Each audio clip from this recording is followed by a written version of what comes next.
Hello guys. इस video में आपको पता चलने वाला है कि स्टूडेंट लोन का क्या प्रोसेस होने वाला है, वो भी पूरे डिटेल में। मैंने यहाँ पे लिंक डाल दिया है, आप उस लिंक पे जाके सबसे पहले अपने कॉलेज का नाम चेक करो कि उसमें लिस्ट में ये कॉलेज है कि नहीं। जो भी में आप पढ़ रहे हो या फिर जिसमें भी आप एडमिशन लेने वाले हो, उस कॉलेज का नाम इस लिस्ट में होना चाहिए, तभी आपको स्टूडेंट लोन मिल सकता है। और आपका कॉलेज इस लिस्ट में है तो सबसे पहले आपका जब एडमिशन हो जाएगा, क्लासेस स्टार्ट हो जाएंगी, तो आपको बोनाफाइड सर्टिफिकेट के लिए अप्लाई करना पड़ेगा।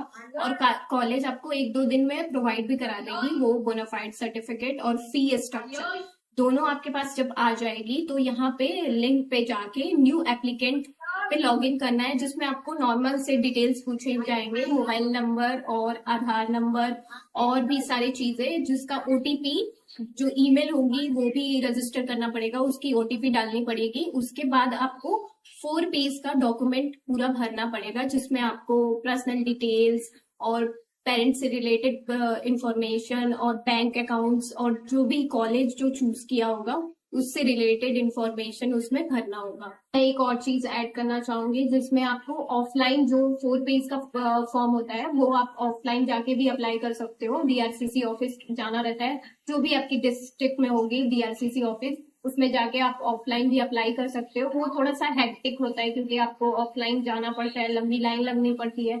तो आप चाहो तो ऑनलाइन भी अप्लाई कर सकते हो, ऑफलाइन भी। ऑनलाइन ज्यादा कंफर्टेबल है मेरे पॉइंट ऑफ व्यू से, लेकिन आपको जो कंफर्ट लगे आप वैसे अप्लाई कर सकते हो। वो जो आपका 4 पेज का फॉर्म रहेगा उसमें पूरी डिटेल भरनी होगी, जो भी एक्सपेंस होंगे जैसे बुक से रिलेटेड, रेंट से रिलेटेड, जो भी आपकी कॉलेज की फी रहेगी वो भी सारी डिटेल में भरनी होगी। जो आपका फी स्ट्रक्चर प्रोवाइड कराएगा कॉलेज, उससे देख के आपको भरना है वो फॉर्म। और वो फॉर्म जब आपको पूरा भर जाएगा तो फिर कुछ दिन के बाद आपके पास एक मेल आएगी, और मेल में एक ड्यूरेशन फिक्स रहेगा कि इस ड्यूरेशन के अंदर ही आपको डीआरसीसी ऑफिस जाना है। और उसके बाद आपको ये जो डॉक्यूमेंट दिखा रही हूँ मैं, उसको सारे डॉक्यूमेंट लेके और आपको डीआरसीसी ऑफिस जाना है, और वो सारे डॉक्यूमेंट के वेरिफिकेशन करेंगे। और अगर आपका सारा चीज वेरीफाइड हो गया, फिर वो आपको एक रिसिप्ट भी देंगे, उसको लेके आ जाना है। और आपको पेरेंट्स के साथ जाना है, उनका सारा डिटेल्स जो भी डॉक्यूमेंट उनके हैं जैसे पैन कार्ड, आधार कार्ड, ये सब सारी चीजें लेके जानी है। और अपना पासबुक जरूर लेके जाना है। यहाँ पे तो मैं मेंशन कर ही दूंगी कि आपको कौन से डॉक्यूमेंट लेके जाने हैं।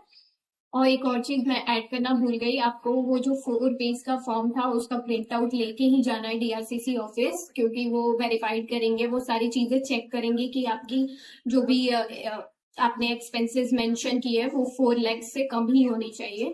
और उसके बाद सारी वेरिफिकेशन होने के बाद सारे आपको डॉक्यूमेंट जो भी हैं वो ओरिजिनल भी लेके जाने हैं और प्रिंट आउट भी लेके जाने हैं। तो ओरिजिनल का वो पहले स्कैन वगैरह करेंगे या फिर प्रिंट आउट वो लेंगे। कम से कम सारे की 2 कॉपी ले लेना, 2 कॉपी करा ही लेना। और फिर उसके बाद आपको रिसिप्ट मिल जाएगी, और रिसिप्ट का फोटो भी मैं यहाँ पे डाल दूंगी कि कैसी मिलती है। उसके बाद लेने के बाद आपको 1 से 1.5 महीने के बाद आपके पास सैंक्शन लेटर आएगा।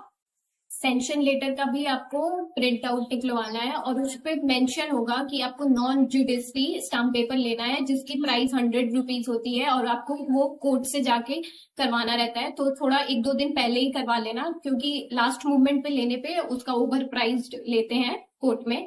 तो ये सारे कंप्यूटराइज्ड स्टाम्प पेपर होते हैं, वो आप ले सकते हो। और उसके बाद आपको सैंक्शन लेटर का फोटोकॉपी तो लेके ही जाना है। फिर वहां पे आपको एग्रीमेंट साइन होगा, कम से कम 14-15 पेज का एग्रीमेंट तो साइन होता है, और वहां पे सारी चीजें वेरीफाइड हो जाती हैं। उसके बाद आपको एक सैंक्शन लेटर भी मिलेगा जिसमें आपकी साइन रहेगी, और वो वेरीफाइड करेंगे कि आपके पास भी एक कॉपी है एग्रीमेंट की। और फिर उसके बाद आपको वो एज अ प्रूफ रहेगा कि आपने लोन का एग्रीमेंट आपके पास है। और उसके बाद आपको 1 से 2 महीने के बाद आपके पास पैसे आ जाएंगे, और आप यहाँ पे जो ये लिंक है उस पे जाके आप स्टूडेंट पोर्टल से आप पूरे डिटेल्स चेक कर सकते हो कि आपका लोन अभी कहाँ पे है। वो बहुत सारे स्टेज से गुजरता है, और डिसबर्समेंट जब बैंक क्लियरेंस होता है तब आपको पैसे मिल जाते हैं। जब आपके अकाउंट में पैसे आ जाएंगे, जो कि रेंट से रिलेटेड, बुक्स से रिलेटेड, जो भी पैसे लैपटॉप से रिलेटेड, ये वाले वो गवर्नमेंट प्रोवाइड कराती है, वो पैसे आपके पास आ जाएंगे तो आपको वो मेंशन रहेगा सैंक्शन लेटर में कि आपके पास कितने पैसे आने वाले हैं और कॉलेज के पास कितने पैसे जाने वाले हैं। अगर आपने पहले ही कॉलेज के पास फी सबमिट कर दिया है तो आप वो कॉलेज से रिफंड भी ले सकते हैं। कॉलेज से रिफंड लेने के लिए सिंपल प्रोसेस है कि आपके पास जो भी लोन के पैसे जब आते हैं तो आपके पास एक मेल आएगी और वो मेल का स्क्रीनशॉट लेके प्रिंट आउट करा के आप कॉलेज के पास सबमिट करोगे तो कॉलेज आपको आपका रिफंड कर देगी जो भी पैसे आपने वो सबमिट किए हैं वो विद इन 1 मंथ वो कर देती है रिफंड फी।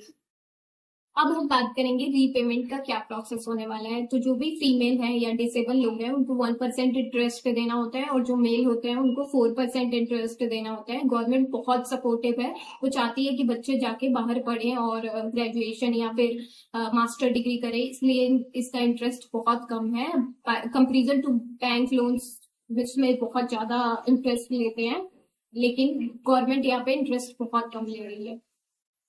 और आपको जब ये आपको लोन मिल जाता है उसके 1 साल के बाद, अगर जब आपकी जॉब हो जाएगी उसके 1 साल के बाद आपको ये रीपेमेंट करना है ये सारे लोन का। और ये 7 साल का ड्यूरेशन है, इसके अंदर करना रहता है। 7 साल तक आपको टाइम मिलता है पेमेंट करने का। और 7 साल में 4 लाख पेमेंट करना बहुत कम है, तो बहुत इजी है और लोन भी लेना और रीपेमेंट भी करना।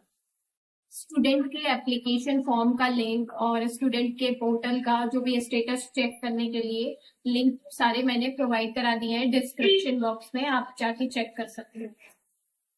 सेकेंड ईयर का अगर आपको प्रोसेस जाना है लोन का तो आप एक कमेंट बॉक्स में एक कमेंट डाल देना, मैं उससे रिलेटेड भी वीडियो डाल दूंगी। और जो भी बीटेक में है सेकेंड ईयर, थर्ड ईयर या फोर्थ ईयर, उनका क्या लोन का प्रोसेस होने वाला है वो भी सेम ही होता है, तो मैं उससे भी रिलेटेड वीडियो डाल दूंगी। जो भी ग्रेजुएशन है उनका भी सेम ही प्रोसेस होता है, तो एक बार आप कमेंट बॉक्स में बता देना, मैं वीडियो जरूर डाल दूंगी इससे रिलेटेड। और आपको कोई भी क्वेरी हो तो उससे रिलेटेड आप कमेंट बॉक्स में लिख सकते हो। और like and subscribe my channel.